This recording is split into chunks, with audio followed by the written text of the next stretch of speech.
একাদশীর দিনে পঞ্চশস্য বারণ। কেন বারণ? না, যখন যমরাজ সবাইকে শাস্তি দিচ্ছে, তেলের মধ্যে গরম তেলে ছাড়ছে, ছটছট চিৎকার করছে, বাঁচাও বাঁচাও করে, নারদ মুনির সঙ্গে ভগবান বিষ্ণু গেলেন জমালয়ে। ভগবান চালাকি করে নারদকে জিজ্ঞেস করলেন, এটা কি হচ্ছে? নারদ বলছে, প্রভু এ তো তোমার বিধান, তোমারই তো আইন। কেন? ওরা অন্যায় করেছে, পাপ পাচ্ছে, পাপ করেছে, অন্যায় করেছে, কষ্ট পাচ্ছে যমপুরীতে। সঙ্গে সঙ্গে ভগবান বিষ্ণু হরিধ্বনি দিয়ে দিয়েছে, আর সবার সমস্ত পাপ থেকে মুক্তি হয়ে গেছে। ভগবান শ্রীকৃষ্ণ ভগবান বিষ্ণু ওই জায়গাতে কী করলো? একাদশীর মাহাত্ম্য প্রচার করলো, একবারে পাপ শূন্য হয়ে গেল। কোথায়? যমপুরী। আর কোনো পাপি আসে না, কিচ্ছু না, শূন্য হয়ে যায়। তখন পাপি কি করে? পাপ কি করে? সব কাঁদে বসে বসে, কেন আমার এই যমপুরীতে পাপি লোক আসে না, আমার আর কোনো কাজ নাই, কি করব?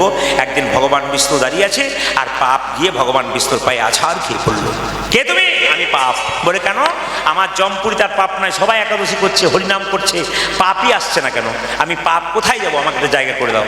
ভগবান বললেন, শোনো, এই যে পাপ, শোনো, তুমি 5টা জায়গায় থাকবে। কোন দিন? একাদশীর দিনে, পঞ্চশস্যের মধ্যে। সবাই শোনা, কোন? একাদশীর দিনে যারা এই পঞ্চশস্য খায়, তাদের মধ্যে 5টা পাপ লুকাইতে থাকে। কি কি বলুন তো? একটা চাল খাবে, চাল থেকে যা খাবেন একাদশী দিনে, ওর মধ্যে পাপ থাকবে। আপনি গম খাবেন, গমের রুটি, তার মধ্যে পাপ থাকবে। চাল, গম, ডাল, ডাল খেতে পাবেন না, যে কোনো ডাল। আর কি? ভুট্টা, আর কি? সরিষার তেল, সরিষা জাতীয় যা কোনো জিনিস আছে আপনি খেতে পারবেন না, ওর মধ্যে কিন্তু পাপ লুকিয়ে থাকবে। তাহলে এই পঞ্চশস্যে পাপ লুকিয়ে থাকে, তাহলে খাবো কি? আমি আপনাদের বলে যাই, সকালবেলায় ঘুম থেকে উঠবেন একাদশীর দিন, আগের দিন কিন্তু নিরামিষ। একাদশীর দিন সকালবেলায় উঠবেন, শুনবেন ভালো করে, একাদশীর দিন সকালবেলায় স্নান করবেন, বাবা মা সবাই স্নান করে কি করবেন? পবিত্র স্নান করে পবিত্র বস্ত্র পরবেন। নতুন কাপড় পরতে পারলে ভালো, না পারলে পবিত্র বস্ত্র পরবেন। পবিত্র বস্ত্র পরে ভগবানকে একটু স্নান করাবেন। আপনার পঞ্চামৃত দিয়ে স্নান করাবেন, আস্তে পঞ্চামৃত দিয়ে ভগবানকে স্নান করাবেন। পঞ্চামৃত দিয়ে ভগবানকে স্নান করানোর পরে ভগবানের চরণে তুলসী পত্র দেবেন।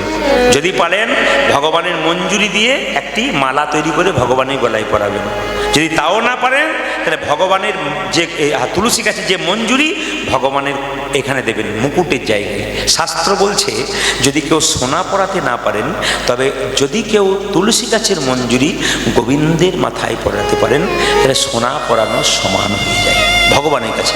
মানে তুলসী এত প্রিয় কৃষ্ণের কাছে যে তুলসী দিলেই কৃষ্ণ সন্তুষ্ট হয়ে যায়। এই যে তুলসীর মঞ্জুরি দিলে আরও আপনার লাভ আছে।